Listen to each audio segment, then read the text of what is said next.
Oh, the lines are buzzing. And the studio is buzzing as well. Even online is buzzing. We have a full house today. We thank God for everyone joining us this morning, celebrating the memory of Wale Olomu in what we call the Wale Olomu Memorial Awards and Roundtable. Now we want to do the Roundtable as much as we can. We have a full capacity, full house capacity, as they say, of discussants. Let me welcome them immediately. So we're going to talking. Our topic is business of music, artist versus label relations, accountable royalties, and other matters. And our discussion, the discussants include, first let me welcome, is the legendary musician, former artist and repertoire controller, a multiple award-winning music producer, and one of the best, one of the, I'm looking for a strong adjective, one of the most formidable percussionists, fantastic drummer. I don't know if he still can do that, but I think talent doesn't outgrow you. Welcome this morning. We call him Uncle Laolu Akins. Good morning. Good morning, everyone. Good morning. It's good to be here. Thank morning. you very much. Good morning. Thank you, everyone. Good morning, everyone. Compliments of this. Good morning. Thank you, Faj, for this Wale Olomu stuff. You know. Thank you, sir. I'm glad that we haven't forgotten him. Thank you, sir. Because Thank you, sir. Along with you and a few other guys, I remember you yourself, Faj, Wale himself, and I think Kule Bakare. That's what we're talking, and a few others. We're talking about a crop of fantastic, entertainment followers. I mean, I'm not going to call you writers, followers who genuinely, passionately followed the music industry and, and helped the industry, to get fully exposed to the people. Because, in those years, many people didn't see our industry as an industry. They saw the artists as, people who just provided entertainment, and that was it. And then, but you guys exposed the music industry, you exposed the artists, you criticized, you did gossip, as well, put some fun into it, and it was all wonderful. And so, thank you for this Wale Olomu stuff. And I remember him clearly, vividly. He had always having this smile, and you will never suspect what he may come out with when he smiles like that. Thank you, sir. Thank you, sir. That's just introduction, and Baba has gone on to do reminiscence. Thank you so much, sir. Oh, we're on a ball today. Thank you so much. Another discussion. I'm just introducing now. Please, gentlemen, let's get into the story proper so we can use quality time. He is a veteran reggae artist. They call him Coolman Revolutionary. He's a music producer and studio owner, director, all sorts of things. And then also chairman of Musical Corporate Society of Nigeria, MCSN. Welcome. His followers call him Pupa. Oris Wiliki, good morning. Good morning. He's trying to talk. His microphone is unmuted, but something is stopping him from speaking out. Okay, just take it by faith. Just take it by faith that Oris is with us. He will get his voice later. Let me continue the introduction. Also with us, as we call him International Toastmaster, former promotions manager at Premier Music. He's also an artist manager to a notable cognoscenti, so to speak. K1 the Ultimate, I don't know what name he was bearing. He has changed name many times, like like Mermaid. I don't know what he was bearing that time. But what we're talking about is specialist in leadership development. Good morning, Dayo, Olomu. A very good morning to you all. And I just want to say I am overwhelmed with thanks and appreciation because it's not all the time that you see people celebrated 29 years after. And I want to say thank you very much for remembering my brother. It's quite an emotional thing. I did a video from his burial ground yesterday, and the place was tidied up, and I was just reflecting on his journey, on the sacrifice he made. He believed in something, and he went for it. And I remember when we started, how we were born, how we relocated to Nigeria, and how we went into entertainment with Lucky Fans Club. How we got to do with Lucky Fans Club, started at the Federal Ministry of Statistics, then he went into entertainment, then with FAG and all of them. And he believed in discovering the unsung hero. I think that's the most important thing. The people that you can say unsung, and he was able to do good things. He left us when he was 29. I can't just believe that we are celebrating somebody who left us when he was 29 years old. I will still remember. I just want to say thank you very much to all the organizers, Pakasi, Faj, and all my egmont in the house. And these are people, this reminds me of my background, where I was coming from, seeing people that I've not seen for over 30 years, from Polygram to K1 to all of that, Papa Wiliki, Laolu in those days. I think I should be in my 27. I know. I'm going to be 59 now. I know. For you to just understand. I know. Thank you very much. And I feel privileged to be joining you this morning. I know. Dayo would love to speak a lot about Wale. We actually expected him for the reminiscences at the beginning of the show, but he got his time crossed, and he came 1 hour later. Thank you. That's also Wale Olomu's immediate younger brother. Thank you. You have a little more to say later. We have maybe like 20 minutes. We'll manage by the grace of God. I'll come back to Pupa. I think his voice is cracked, as uncracked. But let me introduce the last discussant.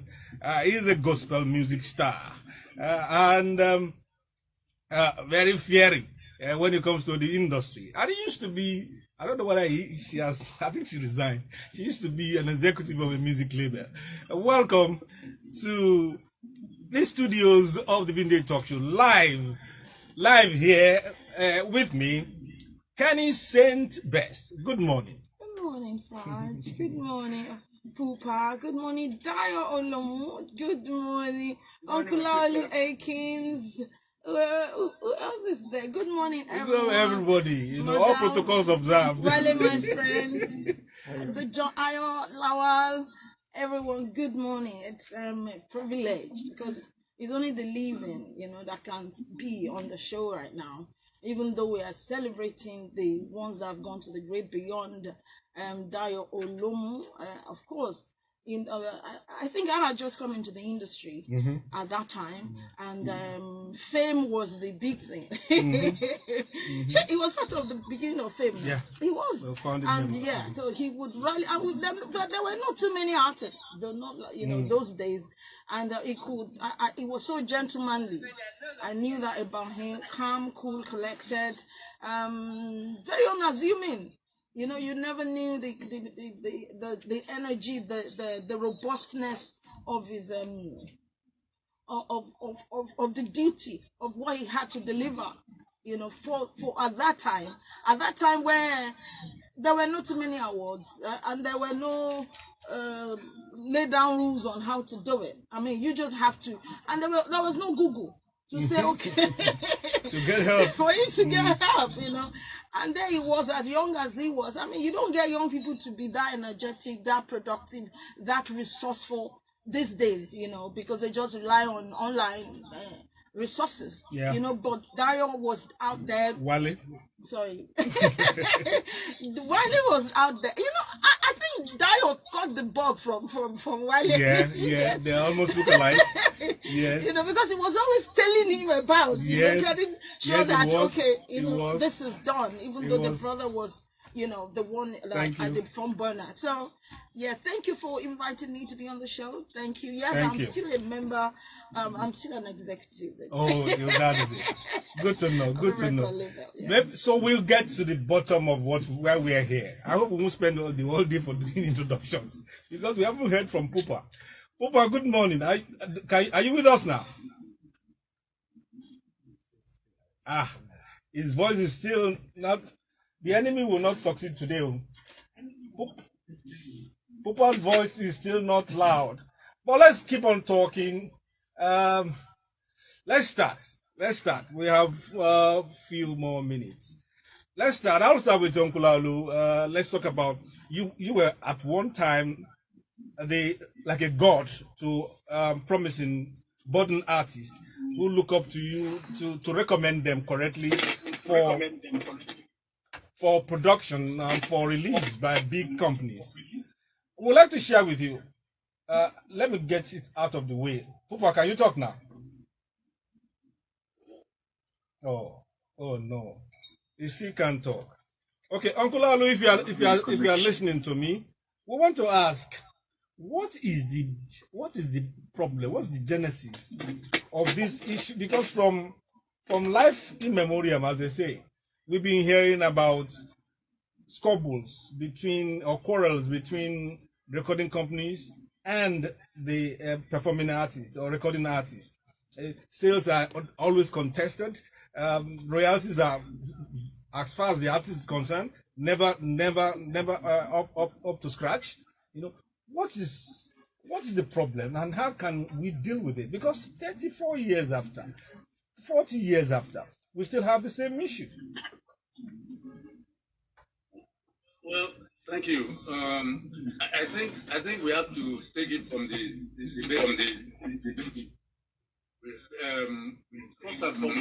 first and foremost, everyone needs to understand that recording companies are investors. Period. They invest in an artist so they can make profit. And artists themselves are investors in some way. They invest their talent. So two investors meet and they agree on an arrangement to invest in one another and agree on benefits, based on profit that comes from what they're doing together. In this case, recording the artist's music, selling it, and giving artists his or her share of the profit after removing their own costs, and those costs are usually spelled out in the agreement. And I'm talking about a standardized industry, and I'm not talking because if you look at it seriously, we no longer have an industry in Nigeria. We used to have something like an industry because there were rules, there were regulations, there were contracts, and there were standards, which we adhered to before now and before it all went fixed. And every artist now has a label.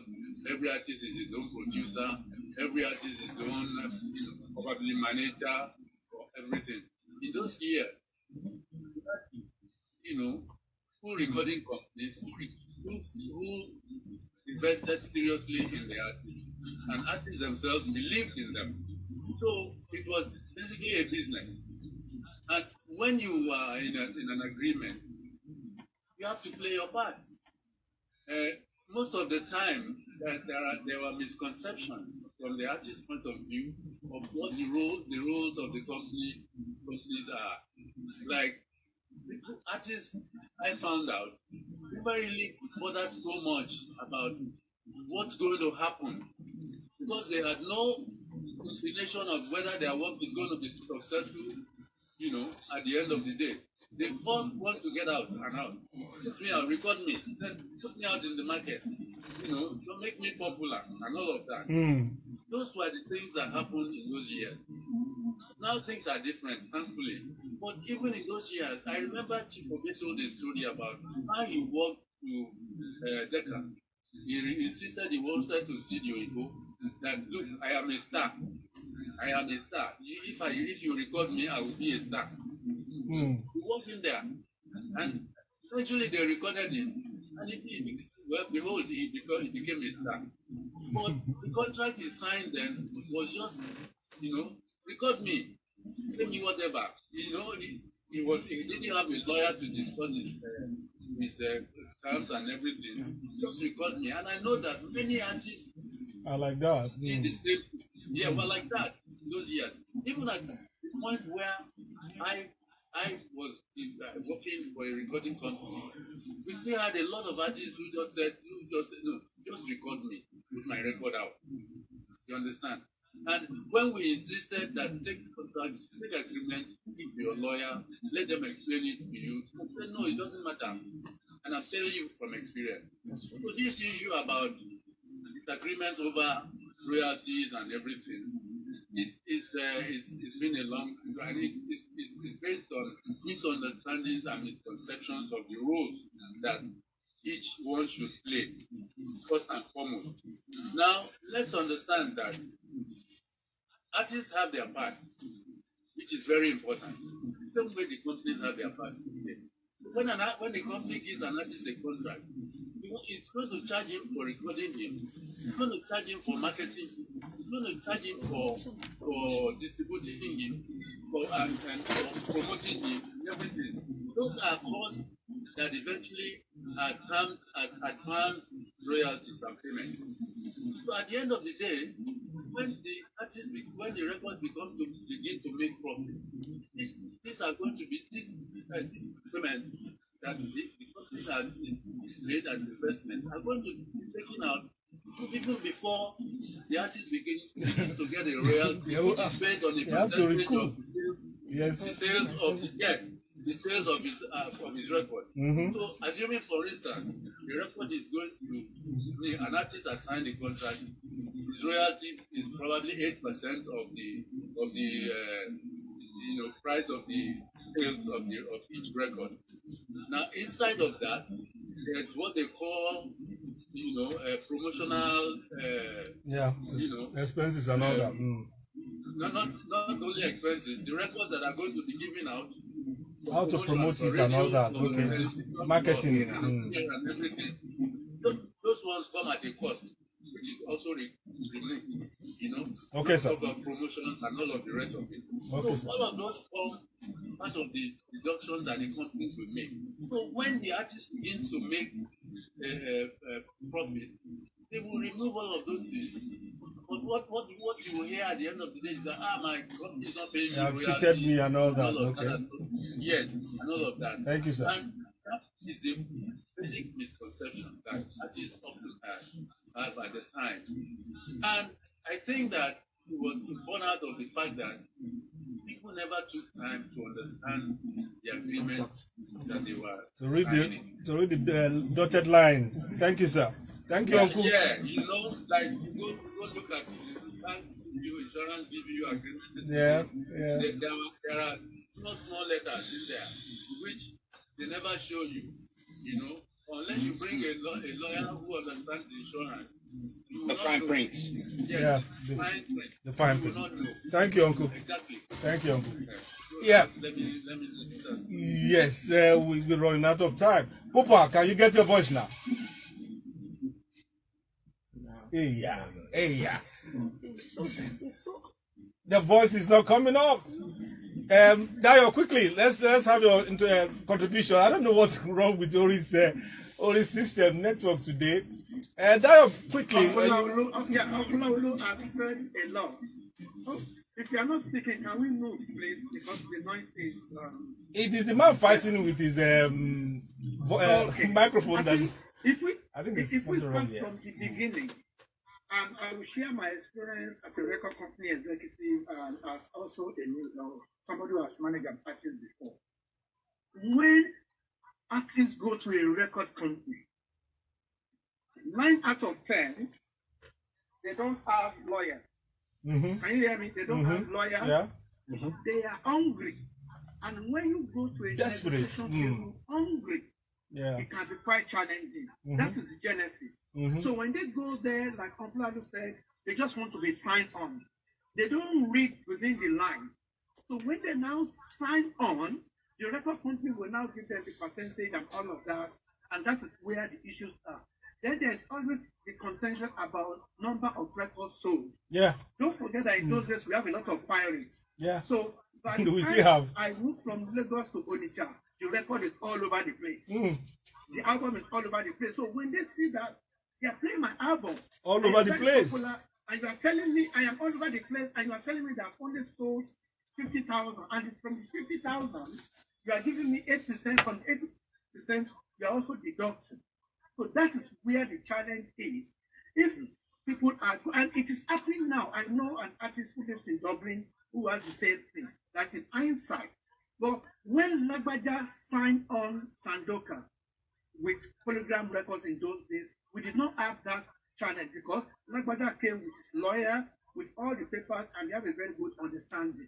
And to move things forward, I think what we need to do is just for the artists to know what they are doing before they go there. But when people are hungry, it's like an angry man. When they are angry, they will sign on anything. And look at some of the contracts that they are signing now. Some of those record companies now are now their managers, they are their promoter, they are everything. So by the time they become a star, the record label and the owners will be fighting. So I think we have to find a way to resolve most of this, and it's about building a real industry. Like Laolu said, we have something very close to an industry there, but now it's even more challenging. And artists can do whatever they like. They can go on YouTube. They can sell themselves. So I think that would just be my. Thank you. Oh, fantastic. God bless you. I don't know if Oris, I would have loved to ask Oris, playing a dual role, both as an artist, veteran artist, and also a collector, chairman of MCSN, about the issues of royalties beyond even recording companies. But another artist is in the house. I would like to ask KSB, have you been fighting with your record label? You also run a record label. Have you been fighting with your record label, or you have been fighting with yourself? Or we have a couple of artists that quarrel with Kenny's music about royalties and all that. Not too many. Not too many. As I say, a couple. You know. So one. Okay, one. I think that's something that exists. That's fair enough. Is it the same problem as mentioned by everyone? You know, it's a general problem, but we didn't have that kind of problem because we knew what contractual agreement was about, and especially contractual education. And so what we did with our artists was to school them about contracts. So we, even though they were desperate, even though they were in a hurry, we weren't in a hurry. And remember, my brother, who is the chairman and president, came from America, so he knew what contractual agreement, was about, and the fallout, what it could lead to. So he was never in a hurry. So he took his time, and we always insisted. They came with their lawyer. So even if it required we schooling the lawyer, teaching the lawyer, we did that. You understand? And then we let them know about their own inputs. So don't just leave everything to the record label. So they knew their contribution outside the talents. Outside their talents, they also had contributions. And so, with Babakeke, one thing I realized was that as many of them who were able to carry relationship beyond the contractual agreement of signing, the business, he maintained, and he still maintains. Especially look at Idris Abdulkarim. He's like a father to look at him and Two-Face. But one thing that nobody has talked about is the insincerity of the artist. Sometimes when the record label has made that brand name, do you know that they will go behind and go and sign with Alaba? So the record label is. What is the sign with Alaba? Alaba with another artist, another record company, marketing company, not like a distributing company. A distributing company. Okay. You understand? Behind the artist on the same album. So you see, Babakeke is promoting here, and he's trying to release, and then somebody else is about to release Excuse you. So why won't there be a quarrel? Yes. And you know one thing, he was so fatherly. He never really brought such situations even to the media. To the media, okay. He managed it. Do you understand? So the insincerity from the artist is plenty. I'm an artist.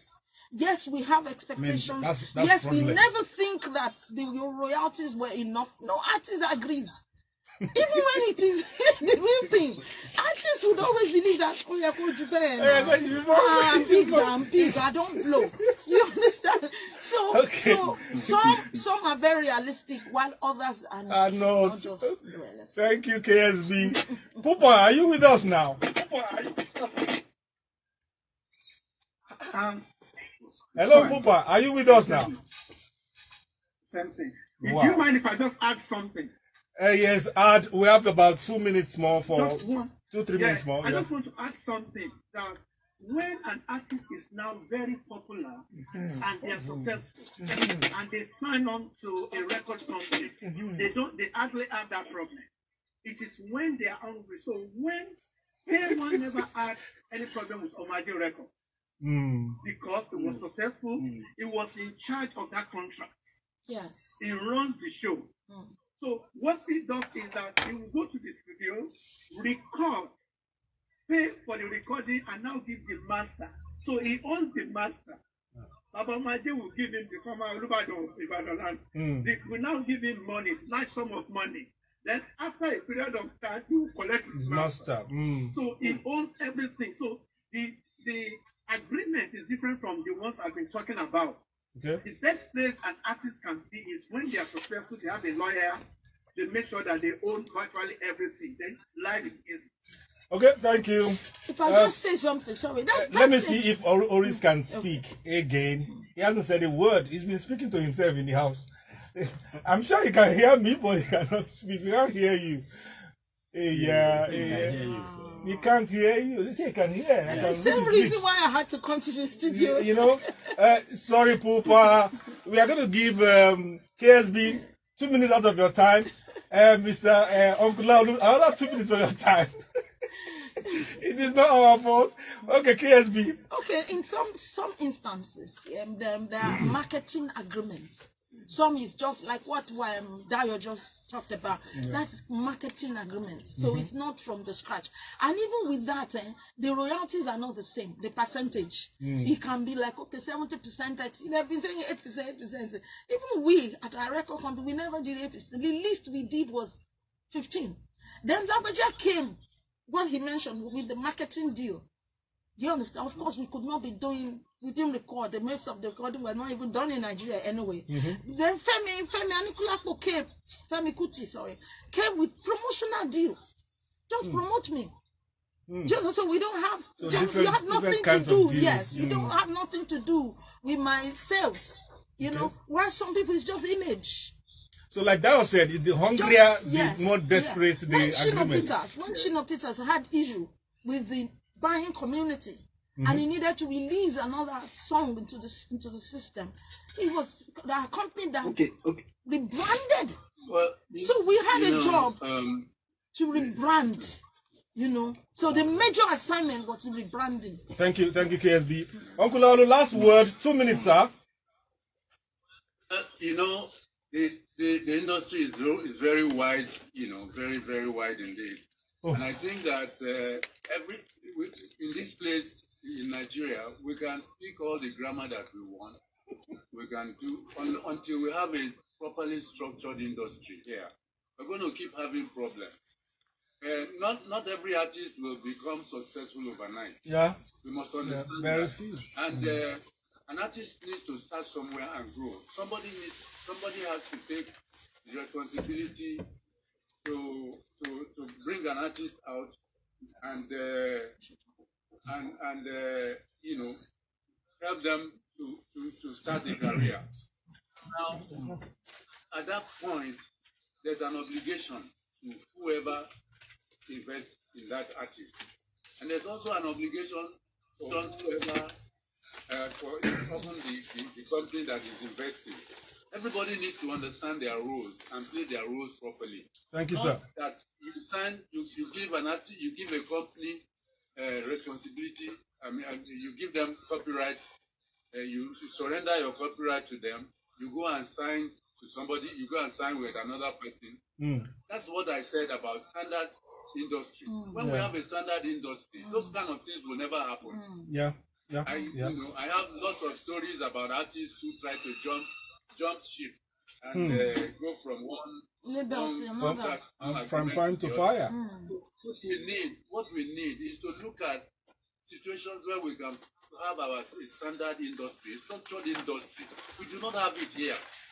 If we cannot continue to work at cross purposes in this place, until we do that, we will have pockets of successes.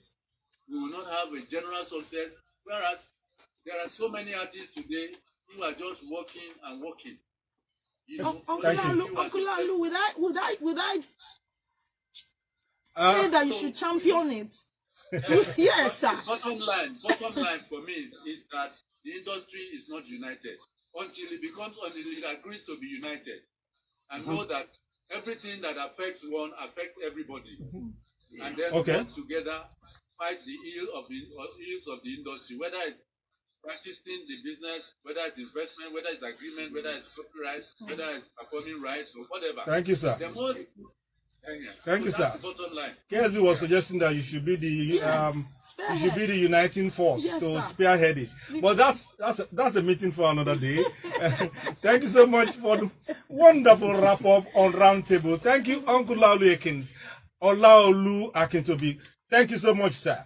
Thank you, Oris Pupa Wiliki, voiceless man today. You could not conquer that microphone this morning. Thank you so much for trying to join us. He was on throughout, but his mic would not accept.